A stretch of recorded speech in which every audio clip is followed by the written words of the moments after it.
말씀, 오늘은 신약 성경 212면에 있는 사도행전 14장 9절에서부터 28절까지에 있는 말씀을 중심으로 해서 사도 바울의 1차 전도 여행, 사도 바울이 1차 전도 여행을 이루고 다시금 안디옥으로 돌아오게 되는 사도 바울의 1차 전도 여행의 이야기를 이 시간 좀 함께 나누시면서 1차 전도 여행의 사도 바울이 어떠한 모습으로 또한 어떠한 내용으로 또 교회들과 함께 했는지를 여기 잠깐 살펴보도록 하시겠습니다. 먼저 사도행전 14장 19절에서 28절까지 있는 말씀을 봉독해 드립니다.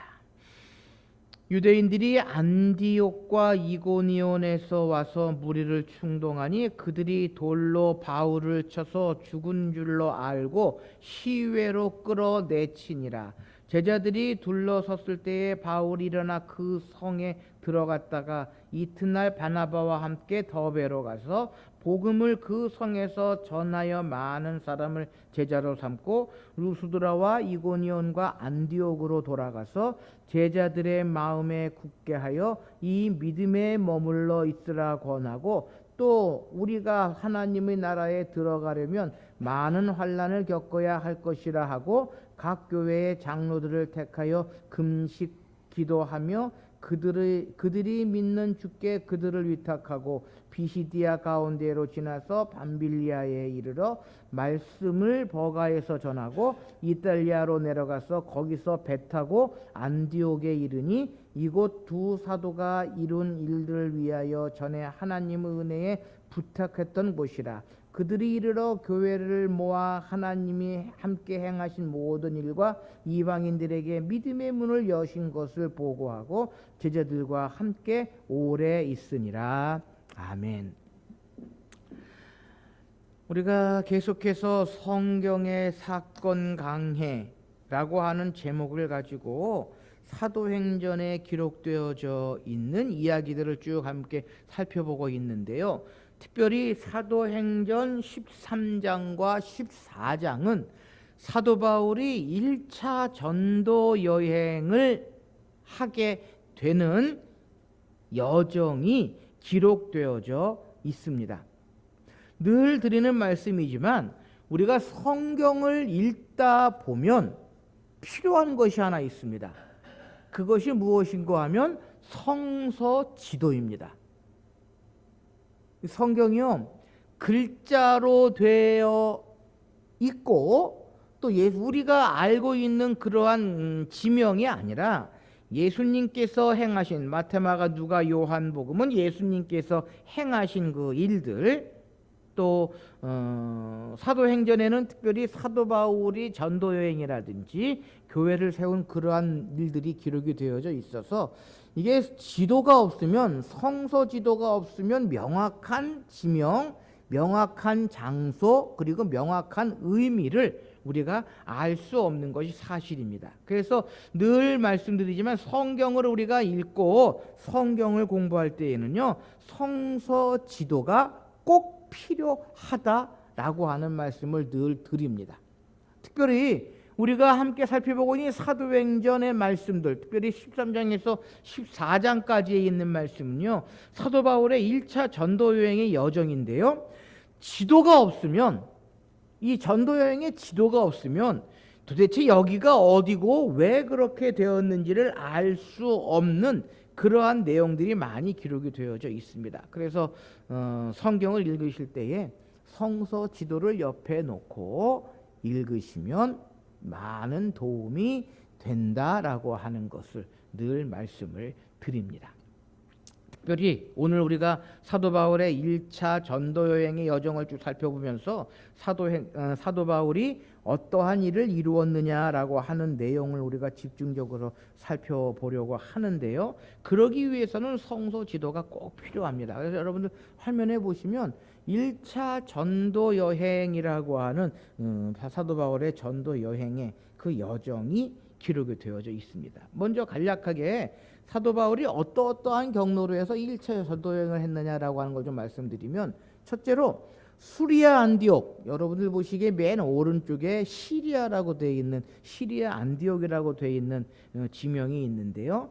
이 시리아 안디옥에서 바울과 바나바가 마가 요한을 데리고 1차 전도 여행을 시작을 합니다. 그래서 배를 타고 살라미, 구브로 섬 살레미에 도착해서 바보라고 하는 곳으로 이동해서, 바보라고 하는 곳에서 배를 타고 버가라고 하는 지역으로 가게 됩니다. 그래서 버가에서 비시디아 안디옥, 그리고 이고니온, 루스드라, 더베까지 가서 사도 바울이 전도를 하다가 다시금 더베에서 루스드라, 이고니온, 비시디아 안디옥, 그리고 밤빌리아, 버가, 이탈리아에서 배를 타고 안디옥으로, 비시디아 안디옥으로 돌아오는 이러한 경로로 1차 전도여행을 하게 됩니다. 그러니까 사도 바울이 1차 전도여행은요, 더보까지 가서 더보에서 다시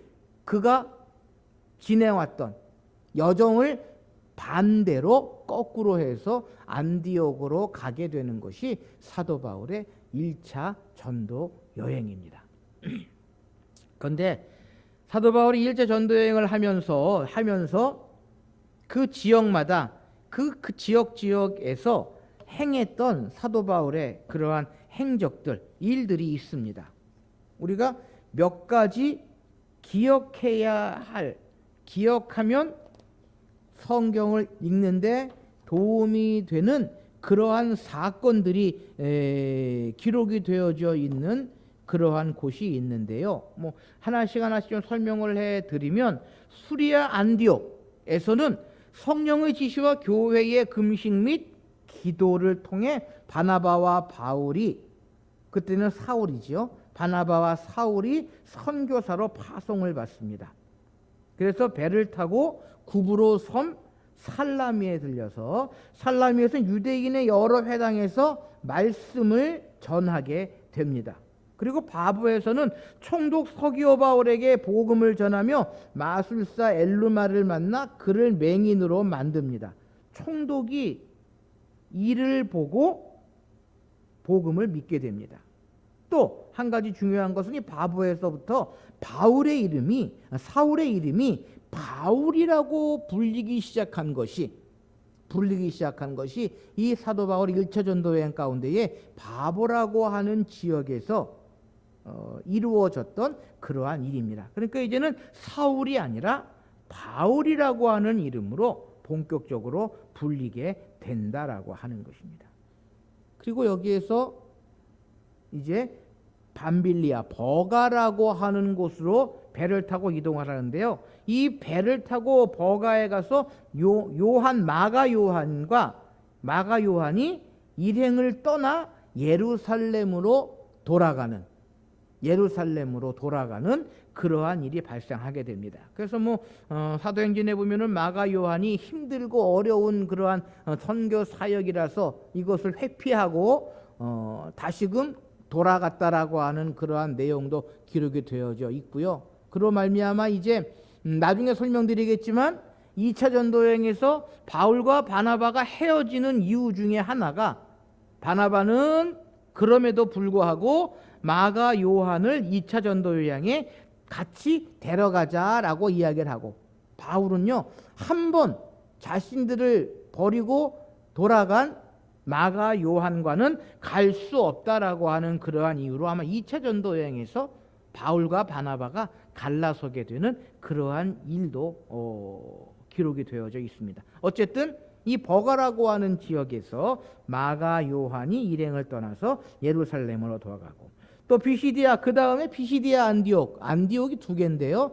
수리아 안디옥과 비시디아 안디옥인데, 수리아 안디옥은 바울과 바나바를 파송한 지역이고, 이 비시디아 안디옥은 바울이 1차 선교 여행을 이루며 거쳐갔던 지역이고, 이 비시디아 안디옥에서는 안식일의 회당에서 바울이 복음을 전하고 구약 역사를 통해 예수님이 그리스도임을 증거하는 그의 첫 번째 긴 설교가 기록이 되어져 있습니다. 그리고 많은 유대인들과 이방인들이 말씀을 환영하였으나 이후 유대인들이 시기와 비방으로 인해 큰 박해가 일어나고 도시에서 쫓겨나는 그러한 일도 생겼고요. 바울과 바나바는 이방인들에게로 향할 것을 여기서 선언합니다. 그러니까 비시디아 안디옥에서 유대인들과 이방인들에게 그리스도의 복음을 전파하는데 유대인들로 인해서 시기와 비방과 박해를 받고 도시에서 쫓겨나자 바울과 바나바는 이제 우리가 이방인에게로 향할 것이다. 그래서 사도 바울이 이방인의 사도, 이방인의 선교사다라고 하는 그 이유가 여기에서부터 시작이 된다라고 이야기할 수 있을 것 같습니다. 반대로 베드로는 유대인의 전도자라고 우리가 읽게 됩니다. 그리고 비시디아 안디옥을 지나서 이고니온이라고 하는 지역에서는 회당에서 복음을 전하여 많은 유대인과 헬라인이 믿게 되고, 그러나 믿지 않는 유대인들과 이방인들의 소동을 일으켜 사도들을 돌려치려 하여 사도들이 다른 곳으로 피신을 하게 되는 것이 이고니온에서 겪게 되는 일입니다. 그래서 사도 바울이 늘 서신서에서 이야기하는 것처럼 돌에 맞기도 하고 죽임을 당할 뻔하기도 한다고 하는 그 고백이 바로 이 선교 여행 가운데에 사도 바울이 경험했던 그러한 일들을 서신서에서 이야기하고 있다라고 하는 것입니다. 이고니온을 지나 이제 루스드라라고 하는 지역에 가서 바울이 나면서 걷지 못하는 사람을 고치는 이적을 행합니다. 사람들이 이를 보고 바나바를 제우스, 바울을 헤르메스라고 부르며 신으로 여기고 제사를 하려 하는 일이 발생을 하고요. 바울과 바나바가 옷을 찢으며 자신들이 신이 아니라 같은 사람임을 말하고 복음을 전하게 되고요. 또 비시디아 안디옥과 이고니온에서 온 유대인들이 무리를 선동하여 바울을 돌로 쳐 죽은 줄 알고 성 밖으로 끌어냅니다. 그러나 제자들이 둘러섰을 때 바울이 성 안에 일어나 성 안으로 다시 들어가는 그러한 일이 발생하게 되고요. 그래서 다시금 더베에서 복음을 전하여 많은 제자를 얻게 되고, 다시금 더베까지 와서 그들이 지나왔던 루스드라, 이고니온, 비시디아 안디옥들을 거쳐 재방문하면서 계속해서 선교 사역을 하고요. 이전에 복음을 전했던 성들을 다시 방문하여 제자들의 마음을 굳게 하고 믿음에 머물러 있으라 권하며 교회의 장로들을 세우게 됩니다. 그리고 교회를 모아 하나님이 함께 행하신 모든 일과 이방인들에게 믿음의 문을 여신 것을 보고하고 1차 전도 여행을 마치게 됩니다. 바로 이것이 사도 바울의 1차 전도 여행이고요. 오늘 봉독해드린 19절에서도 28절까지에 있는 말씀이 바로 사도 바울이 수리아 안디옥으로 귀환하는 그러한 과정 가운데에서 지나온 그러한 여정들 가운데에 행했던 일을 기록하고 있음을 우리가 보게 됩니다. 어쨌든 사도 바울은 이러한 경로로 1차 전도 여행을 마치는데요.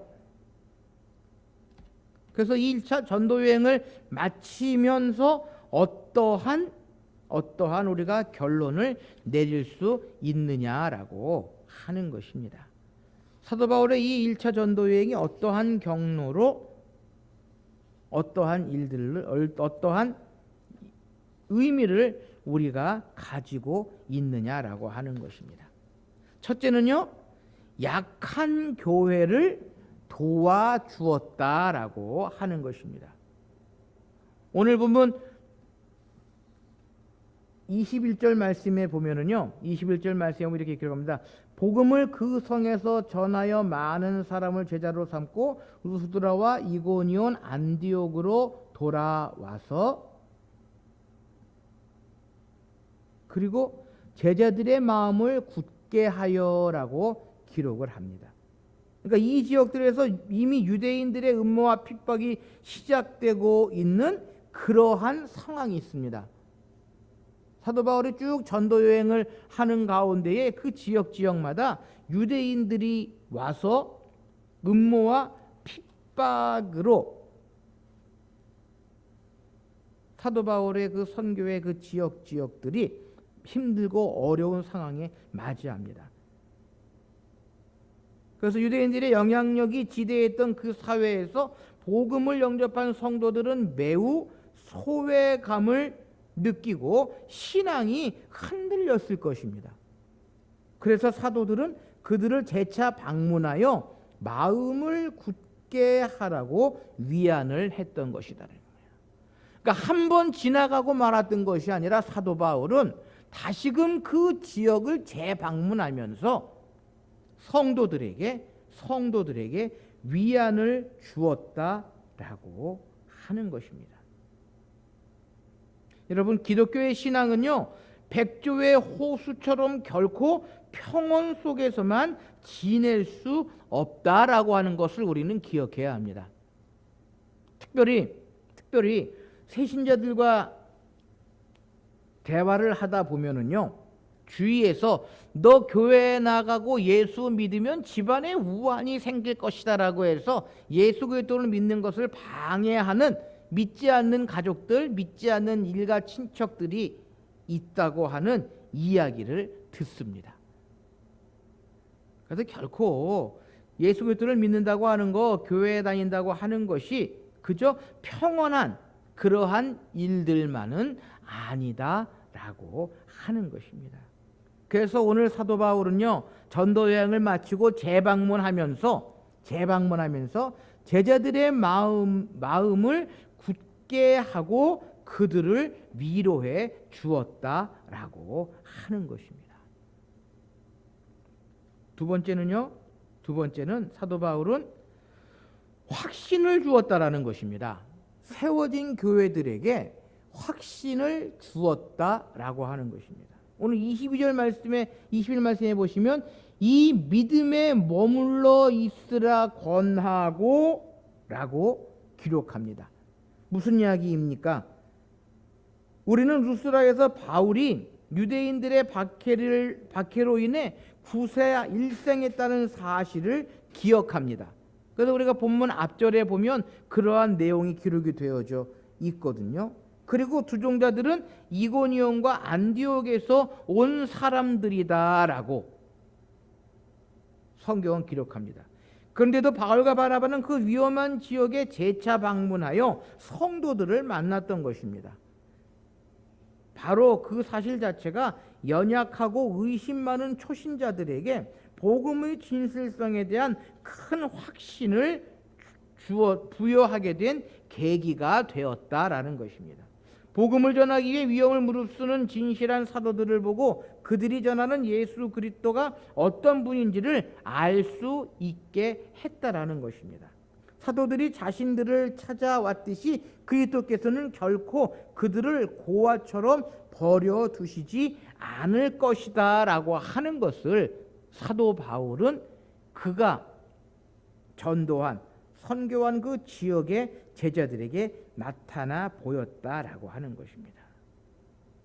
우리도 바로 그 믿음에 거해야 합니다. 우리 자신이 그와 같은 확신 어린 삶을 살 때 믿지 않는 이웃이 예수 그리스도를 보게 되고요, 신앙의 목적지로 불유명한 나그네들의 증언을 우리는 들을 수 있게 된다라고 하는 것입니다. 그런데 안타까운 것은 요즘 교인들을 향해서, 그리스도인들을 향해서, 교회를 향해서 뭐라고 얘기합니까? 너나 잘하세요라고 이야기를 합니다. 교회가 믿지 않는 자들에게 신뢰와 확신을 주는 것이 아니라 손가락질을 당하고요, 신뢰를 받지 못하는 그러한 시대가 되어 가고 있다라고 하는 것이 얼마나 안타까운 일인지 모릅니다. 어쨌든 사도 바울은 다시금 그가 전도하였던, 선교했던 지역을 재방문하면서 비록 죽음이 그들 앞에 펼쳐져 있다 할지라도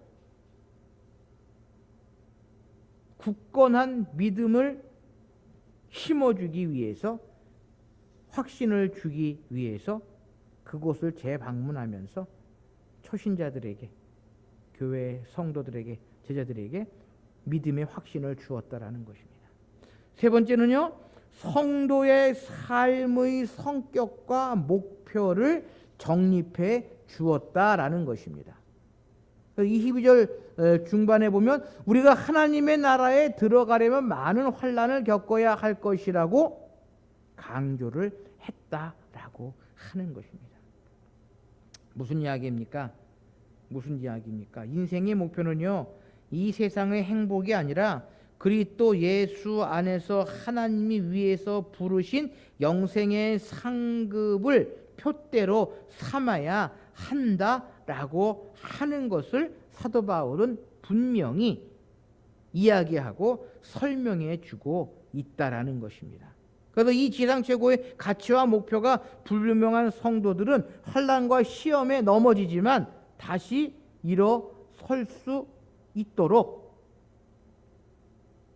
그들이 전한 복음을 확실하게, 또한 하나님의 나라에 들어가려는 확신을 주기 위해서 비록 자신들이 환난을 당하지만 성도들에게, 교회들에게, 제자들에게 다시금 그러한 확신을, 하나님의 나라에 대한 성도의 삶의 성격과 목표를 정립해 주는 그러한 일을 바울과 바나바는 이루어 나아갔다라는 것입니다.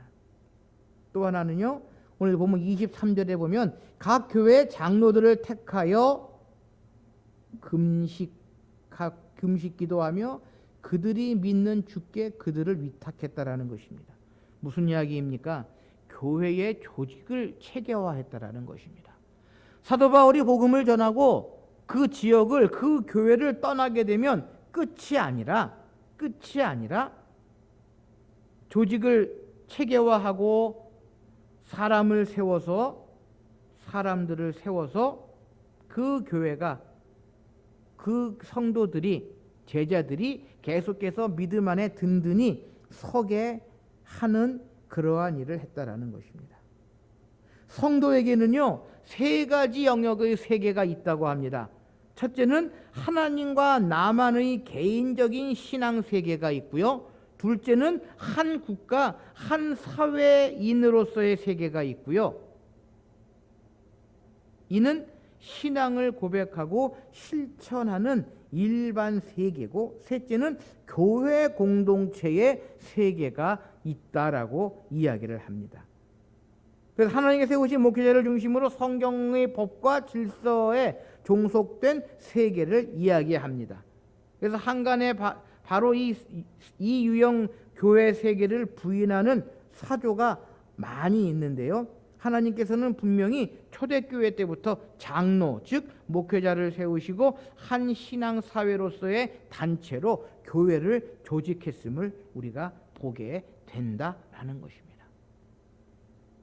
성도가요, 유형교회의 조직과 법과 행사에 참여할 때에 비로소 자기 신앙의 장단점을 발견할 수 있으며 일반 세계에서 더 효과적으로 성도의 사명을 감당할 수 있음을 우리가 기억해야 한다라는 것입니다. 계란의 노란자도 중요하지만 껍질도 중요합니다. 여러분, 장작불이요, 장작 안에 있을 때에 활활 타오를 수 있지, 그 장작 하나를 덩그러니 띄어서 바깥에 나누면 어떻습니까? 금방 죽어버립니다. 바로 사도 바울은 그가 선교한 그 지역의 교회를 세우면서 교회의 지도자를 세워놨다라는 것입니다. 요즘 안타까운 것은요, 무교회주의자들이 점점 늘어납니다. 특별히 코로나 시대를 지나면서 무교회주의자 늘어나서 교회 안 가고 TV로 예배드리고 영상으로 예배드리고 하는 그러한 모습들을 우리가 많이 보게 되는데요. 그러나 하나님께서는 교회를 통해서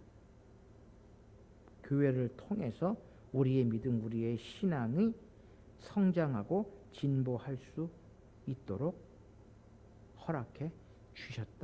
라고 하는 것입니다. 바로 사도 바울이 1차 전도 여행을 통해서 그가 행했던 모든 전도 사역, 또 세웠던 교회의 장로들을 택하고 교회를 섬기고 성도들을 섬길 수 있도록 교회의 조직을 체계화했다라는 것입니다. 마지막으로 사도 바울 1차 전도 여행을 통해서 알 수 있는 것은 새로운 복음 전파지를 물색하게 되었다라는 것입니다. 사도들은요, 편히 돌아올 수도 있는 길을 마다하고 오직 신개척지를 감안한 여정을 택합니다. 즉 출발지 수리아 안디옥으로 돌아가면서 버가 항구 여객선을 타야 하는데도 아탈리아로 내려갔다라고 성경은 분명히 이야기를 합니다. 그곳은 지금 이탈리아 혹은 사탈리아로 불리는 항구 도시인데요, 사도들의 발길이 닿지 못했던 그러한 곳입니다. 아마도 사도들은요, 버가뿐만이 아니라 그 항구 도시에서도 늦게 안디옥으로 가는 배가 있다는 소문을 들었던 것 같습니다. 그래서 이왕이면 귀환이 늦더라도 복음이 전파되기 위해서 그곳을 최종 목적지로 삼았을 것이다 라고 많은 성서학자들이 이야기를 합니다. 그래서 그들은요, 계속해서 새로운 복음 선교지를 물색하고 그리스도의 복음을 위해서 한 번도 가보지 않은 그러한 지역에 가서 복음을 전하고 다시금 안디옥으로 돌아오는 그러한 사도 바울의 1차 전도 여행의 모습을 우리가 발견하게 된다라는 것입니다. 사랑하는 성도 여러분, 사도 바울은 1차 전도 여행을 마치면서 우리에게 몇 가지 귀중한 교훈을 줍니다. 그것은요, 오늘 본문 26절 말씀에 있는 것처럼 성도들에게 감사했다라고 하는 것입니다. 그들이 출발할 때나 성공하고 돌아올 때의 시종요일 겸손하게 하나님의 은혜에 부탁하던 곳이라고 이야기하면서 기도와 물질로 돕는 성도들의 은혜를 먼저 생각했다라고 하는 것입니다. 그래서 두 사도가 이룬 그 일을 위하여 전에 하나님의 은혜에 부탁하던 곳이라고 이야기하면서 늘 감사하며 하나님의 은혜를 그가 세운 교회들에게, 성도들에게 감사하고 있다라는 것입니다. 두 번째는요, 모든 공로를 하나님께 돌렸다라는 것입니다. 27절 말씀에 보면 그들이 이르러 교회를 모아 하나님이 함께 하시던 모든 일과 이방인들에게 믿음의 문이 여신 것을 보고했다라는 것입니다. 무슨 이야기입니까? 안디옥으로 돌아와서 행했던 모든 것들을 보고하면서 하나님께서 함께 행하셨던 것들을 하나님께 감사하고 있다라고 하는 것입니다. 그 28절 말씀에 제자들과 함께 오래 있으리라 봉사를 쉬지 아니하고 계속해서 이루어 나갔다라는 것입니다. 이것이 바로 사도 바울이 1차 전도 여행을 통해서 이루어 놓은 일들이고요. 특별히 1차 전도 여행을 마치면서 사도 바울이 행했던 일들, 그리고 그 보고로 인하여 우리가 얻을 수 있는 교훈들이다라는 것입니다. 그래서 사도 바울의 1차 전도 여행을 쭉 살펴보면 늘 사도 바울은 하나님께 감사합니다. 성도들에게 감사합니다. 그리고 하나님께 영광을 돌리고요. 또 계속해서 그때 복음을 위해서 나아갈 것을 사도 바울은 이야기하고 있다라고 하는 것입니다. 어쨌든 사도 바울이 1차 전도 여행을 마치면서 행했던 이러한 모든 일들, 이루었던 모든 결과들 우리가 다시 한번 되돌아보면서 오늘 이 시대의 교회와 성도들이 어떠한 마음으로, 어떠한 신앙으로 믿음생활, 신앙생활, 교회생활, 그리고 우리에게 맡겨주신 사명을 이루어 나갈지를 깊이 깨달으며 우리도 이러한 길을 걸어갈 수 있는 아름다운 성도들의 삶이 되실 수 있으시기를 바랍니다. 기도하시겠습니다.